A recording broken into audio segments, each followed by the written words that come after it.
For those that have been listening to the Curious Builder podcast, you know how much I love the Contractor Coalition Summit. It's been the single biggest force multiplier in my business over 21 years. We're excited to announce again that we're coming back to Chicago November 7th through the 10th. All the details can be found at thecontractorcoalitionsummit.com. And under the promo code for a $2,500 discount, type in Curious Builder. We'll see you in Chicago.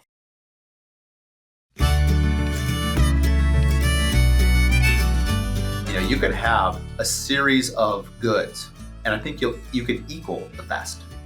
I don't think it's realistic to say I'm going to have 10 best things and it's going to equal the best, because I just don't think it's possible to get 10 best things, like the best cabinets, the best windows, the best project manager, the best architect. It's just unlikely you're going to get the best in every single category.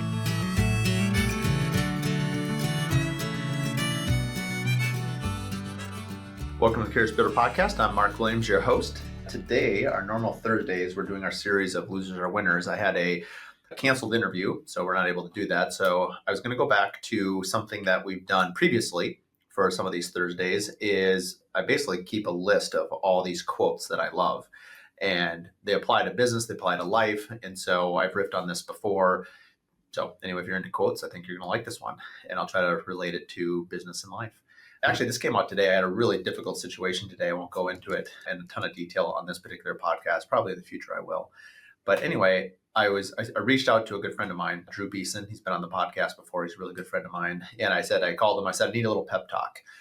And before I went into this conversation with a client, and he said, to explain the situation, and he used this quote that's going to be one of my favorites. It's, be tough on the problem and easy on the people. I think that's a great quote. I think it's really impactful for business owners in particular, but honestly, you could apply it to interpersonal communications with, your family, your spouse, friends, anything. And I think oftentimes we get so fixated on the person that they're doing this, or, the language we even use, like, hey, you're not doing this, or, it's you're attacking the person. And most people, I don't think I'm unique. I know men in particular tend to put up their guard quicker maybe than others, but, we put on our armor pretty quick. If you accuse somebody of something, they're going to get pretty defensive. And that's usually not the greatest way to get through to somebody. But if you say, hey, here's the problem, how can we attack the problem?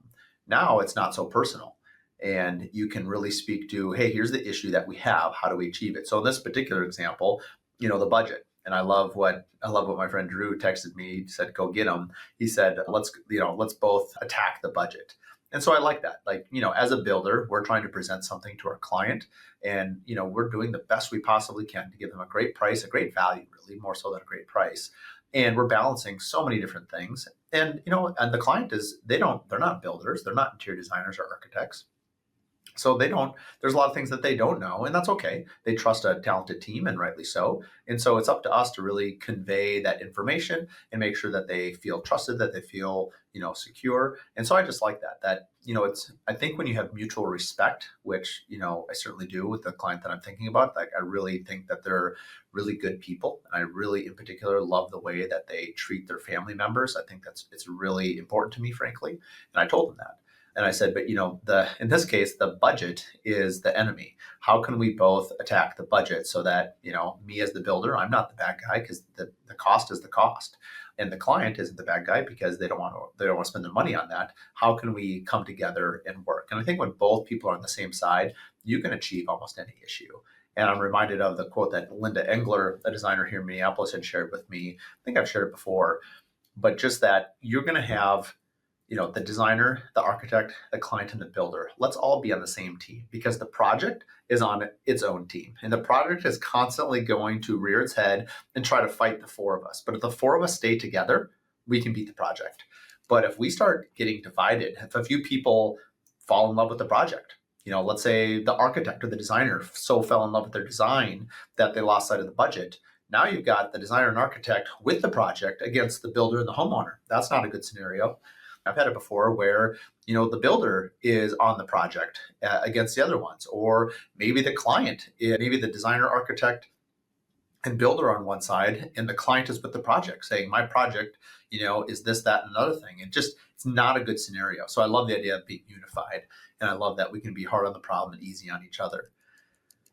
Another quote is, and I've thought of this a lot actually, and I can argue almost any point, but best is the enemy of good. And I think the problem is like when I think of like high end, construction and like trim carpentry in particular, like I'm not okay with good. Like I want great. And so from that standpoint, I sort of disagree with the quote. However, in the grand scheme of things, the reason the best is the enemy of good is if you always wait for the best, like maybe you're going to go for a run and you're only going to wait till the weather's perfect. You might never go for a run.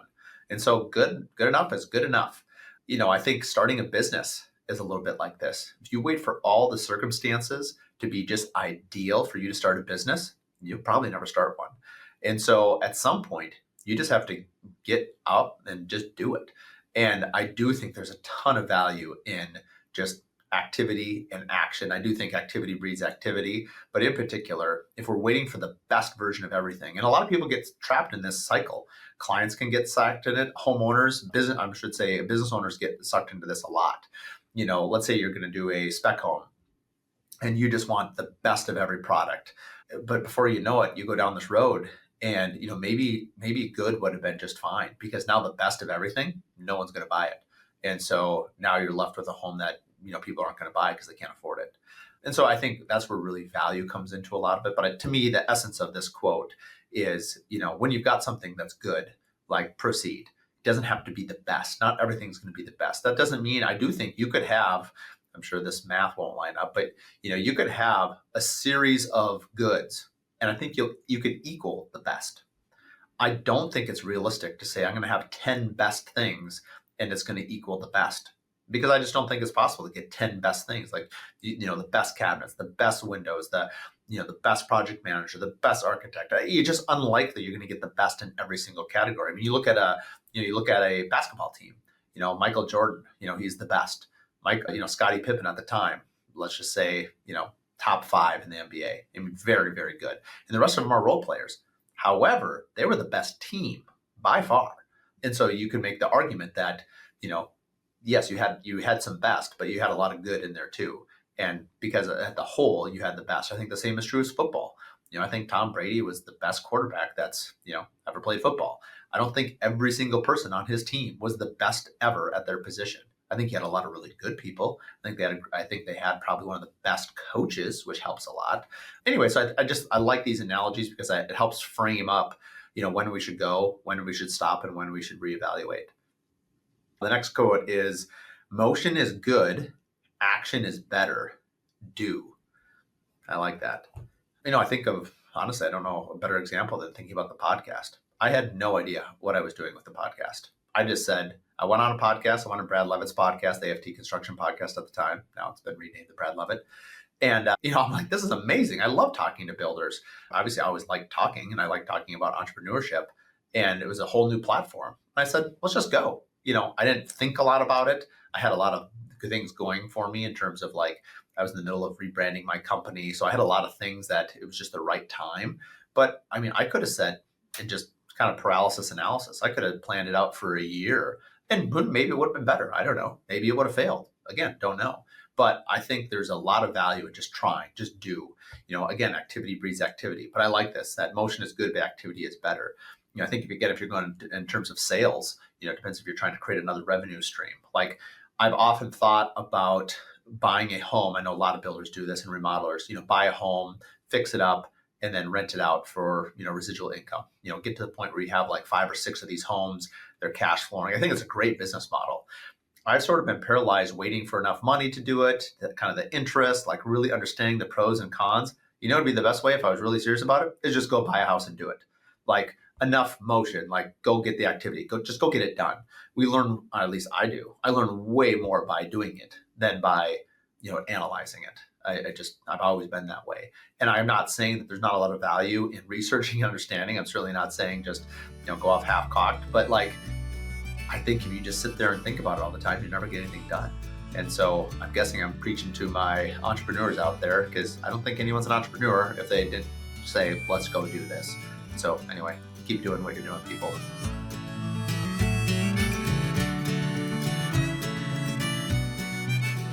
This episode of The Curious Builder is brought to you by Olive & Vine Socials.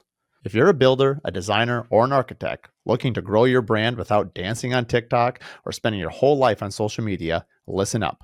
Olive and Vine Social specializes in Pinterest marketing, blogging, and email strategy for luxury home brands. They help you turn your beautiful work into a strategic SEO-driven content that drives real traffic and connects you with your ideal clients without burning you out. Ready to grow smarter and not harder? Visit oliveandvinesocials.com and tell them the Curious Builder sent you. Just so you know, I've been working with Alyssa over at Olive and Vine for 3 years. She helped us launch the podcast. She's helped us grow our brand at Mark Williams Custom Homes. I could not do what I've done without her help. And I'm more than happy to announce that she's our latest sponsor for the Curious Builder podcast. Lake Society Magazine is Minneapolis' premier target market boutique lifestyle and design publication. It embodies the unique lifestyles and design of the Minneapolis City Lakes neighborhoods. From Lake of the Isles to Lake Harriet, it showcases the best in local design projects by both premier builders, architects, and interior designers in this area. Lake Society Magazine has the look and feel of a national publication with glossy covers, high-end finishes. It's mailed directly to upper bracket single-family homeowners in the City Lakes area, and it's the perfect local coffee tabletop publication. Subscriptions can also be available through the website lakesocietymagazine.com. Additionally, publisher and founder Karen Steckel has over 27 years in the local magazine publishing industry and has a passion for high-end photography and quality graphics. Her commitment to quality, visual simplicity, and beauty are strongly reflected in her beautiful Lake Society magazine. This quote is from Renee Keller, interior designer in Minnesota. I think she has one of the best quotes. Burn the candles, use the china. I love that quote. It's one of my favorites. And I just think of like my own house. We have tons of candles that sit in the top drawer of our, buffet. They come out for like birthdays and like, I don't know, maybe Christmas. I don't even know when we use them, hardly ever. And I remember going out to Hood River out in Oregon with my cousin and his wife when we were expecting our first child, a kind of little baby moon vacation with two couples. And we stayed at, I forget her name, but she worked in the ER. And her whole house, I mean, it was a fire hazard if I ever saw one in my life. No lie, 200 candles, all lit. Just giant mounds of like wax burning and melting. It was just this coolest vibe. She had no lights on in the house. It was like being in a castle in medieval times. It was really cool. She definitely lived into burning the candles and using the china. And I think of like, a lot of people when they get married, they get china for their wedding gifts and nobody ever uses them.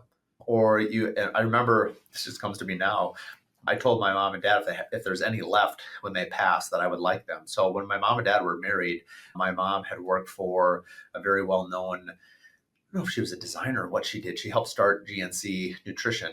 Anyway, she gave her these hand-painted tulip crystal glasses. They're super cool. The stem is green. They've got these pink floral patterns on the side. I've seen them break.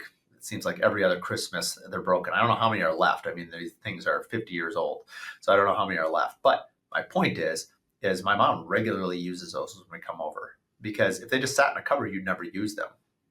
And so I guess going back to the origin of this quote, burn the candles, use the china, like don't just save everything, like use it. And this has always been a family philosophy of ours. I've always sort of believed that if you use it, it's worth the cost. I've often used the analogy of a Ferrari in Minnesota. Obviously people know it's cold, a lot of salt on the roads, probably not seen a lot of Ferraris drive around in the wintertime. But for me, and this is just my own personal statement, there's no judgment here. If you agree, great. If you don't, great too. But for me, I think it's a shame if you own a Ferrari and you drive it 10 days a year or 5 days a year. I mean, you have this beautiful car. You love the car. Like, why not drive it? Why not use it? I understand it's probably more valuable if you don't use it, just leave it in a car collection. But like, I just think things should be used. That's my value statement. And so to me, I love it when I see somebody, you get a sunny day in February in Minnesota, you see some guy out there with his Ferrari or a nice Porsche or whatever. Like, I'm like, yes, that guy loves it. He's using it. I love to see people use things, because how many things, if we're honest, if we went down to our storage room and we had something down there, we just don't use it. I mean, I have two beautiful stand-up paddle boards that I bought right before I had kids. Bought kids. That's weird. I had kids. I have one that's carbon fiber and one that's not. They're huge. They're like 18 feet long, so they're kind of unwieldy. I wish I had inflatable ones. I just don't make it a priority to go use them. It's like I have 100 other hobbies. They're just sitting down there. I would be better off just getting rid of them than them just sitting downstairs. Or make a thing of it. Like take the kids on a hot day, guys. I know this isn't really what they're set up for. Let's pile 3 kids on this thing and paddleboard them away. Now someday if we build a little cabin, we'll just stack them up there. But I guess the whole point of this quote is like, use what you've got. If you've got something, use it. 1% improvements. Now this actually applies to a ton of things. We could do a whole podcast on this. What comes to mind is there was a famous British cycling team, and basically what they were getting pummeled by the world, pelotons and the Tour de France, as well as the Olympics. And this coach, I can't remember what book I read this in, this is years ago. And basically he came as the coach and said, we aren't better than these other countries. They're killing us in the Olympics. So here's what we're going to do. We're going to get 1% better in these, call it 50 categories. So our shoes, 1% lighter, 1% quicker to put on and take off. The aerodynamic helmet, we're just going to be 1% better than what's out there. Our gloves, 1% better, more cushion, more aerodynamic, whatever. The oil we use to lube up our chains on our bike, 1% better. The skin suits that we use and we race in, we're going to put them in a wind tunnel. We're going to get 1% better. 1% is not that much. You do 101%, so you're 100% better. You can do the math here. It's not rocket science. Anyway, long story short, I forget how long it took this coach to do it, but they started winning Olympic cycling, track cycling. I think they've even had a few Tour de France winners now from England. So anyway, it's super, super powerful. Scotty Bowman was the coach of Michael Phelps. He coaches a French swimmer now who's kind of the dominant swimmer. And I just saw an interview that he was giving, and he said, the big goal of like, hey, I want to win 8 Olympic medals. That goal keeps you going and keeps getting you out of bed at 4:00 in the morning or 5:00 in the morning to get in the pool 365 days a year when nothing else will, because the real winners have to train when they don't want to train, right? But he said, we have to make it much smaller. Like you don't go to the Olympics and say, I'm going to win 8. Yeah, you may put that out there. That's the goal. But no, you have the 200 freestyle in 10 minutes. Like your only focus is the 200-meter freestyle. And guess what? Even that's too big. So how about this? You trust your training. You trust all the things that you've done day in and day out. That's the 1%. You show up at your practice and you give it your full effort. You show up, at a meet and you give it your full effort. You eat better. You sleep a little bit better. But, breaking it down to each turn, like reduce to the ridiculous. The small improvements will lead to big gains. I think that's true in business. I know I'm not alone in this, but as business owners, I'm constantly looking at ways to make my business better. I would probably be far better off, and maybe I guess all business owners sort of do this. We're constantly tweaking things. And I don't think we give ourselves enough credit of looking in the rearview mirror of how far we've gone as business owners, because we're constantly you got a little bit better in estimating. You got a little bit better on, pricing. You got, you picked up better architecture partners. You picked up better subs. You had you hired a better employee. You let an employee that wasn't great go. We're constantly tweaking our company. And if you look back, if you're not innovating, if you're not changing, if you're not getting better, like you need to get back to the small things. Because I do think the small things, that's what leads to the big successes. This is a good one. Risk is a byproduct of competence. I think that's a really good one. I guess I'm thinking about skiing. I like to downhill ski. When I'm skiing down a mountain or, through trees, maybe you're in the powder skiing through trees going 30, 40 miles an hour, whatever it is. I've done that a lot. I've done it for decades. Like I feel very comfortable. Like I don't think that's risky because I'm very comfortable doing it. I've done it for years. Someone who doesn't ski a lot might find that behavior very risky. Maybe they're afraid of running into the tree. And so I think the more competent you are, yes, is there risk? Of course, there's risk in anything. But I think the perceived risk versus real risk, I think are two different things. I think that's true of, if you're going to relate it to business, maybe it's doing a spec home. Maybe your tolerance for risk is greater than somebody else's. I know historically, I've been a very conservative business owner, and it's probably hampered my growth. Not because I wasn't competent, but probably because I just wasn't comfortable with exposure, financially. Some people look at it differently. Some people like to be leveraged to the max. They're very comfortable with risk. They're very competent. They're used to sort of, operating without a net below them, like a trapeze artist. Think about mountain biking. If you really think about the danger of a mountain bike, it's actually pretty dangerous. You're flying down a trail at again, 20, 30 miles an hour, maybe more, but you're tight in the trees. I mean, you blow a tire, you hit a rock, you do a little twist, your face is right in the middle of a tree. I actually think mountain biking is way more dangerous than skiing. Maybe, but that's also competence. I feel much more comfortable on a pair of skis than I do on a mountain bike. So anyway, there's 1,000 analogies I can think of this. Water is a good one. I grew up on a lake, spent a lot of time in the ocean. I was a swimmer my whole life. And so when I get into the ocean, I feel much more confident. Like if I'm surfing, even though I stink at it, if I get pummeled by a wave, I can hold my breath for a long time.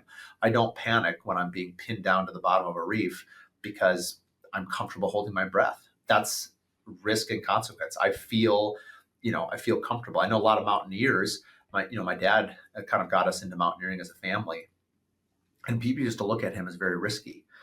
Actually, he wasn't. My dad is very cautious in the sense that, like, yes, his risk is probably a lot higher than other people's, but he's very competent in the mountains. He taught us a lot about how to respect the mountain, respect elevation, respect cold, respect water.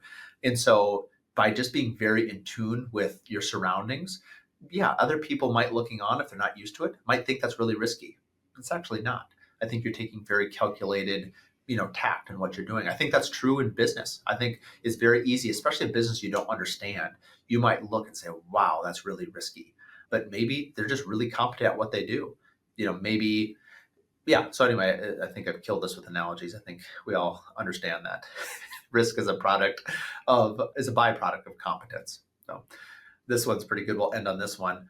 Mother Nature always sides with the flaw in your plans. I think this is pretty funny. Again, I think of mountaineering. If you go into the mountains and the weather report says it's sunny and you decide, sure, shooting, if you leave your rain jacket at home, it's going to rain. And, if you leave your gloves and beanie, because the mountain weather can really change. And so all of a sudden you're up there and it snows. I mean, you can get hypothermia, you can die. You've lost your respect of the mountains. You lose your respect of the mountains, like that might be your last day in the mountains. I was just running around Mount Rainier training for this big race I'm going to do last weekend. And the guide service that we used cooked our dinners at night, and they would move our tents and sleeping bags from camp to camp. We'd set it up. But then when we were done running all day, we'd come into camp and we'd set our stuff up and whatever. Anyway, there were certain things we had to have in our backpack. We had to have a emergency kit, first aid kit, emergency blanket. You had to have a warm puffy of some sort for insulation. You had to have gloves. You had to have a hat.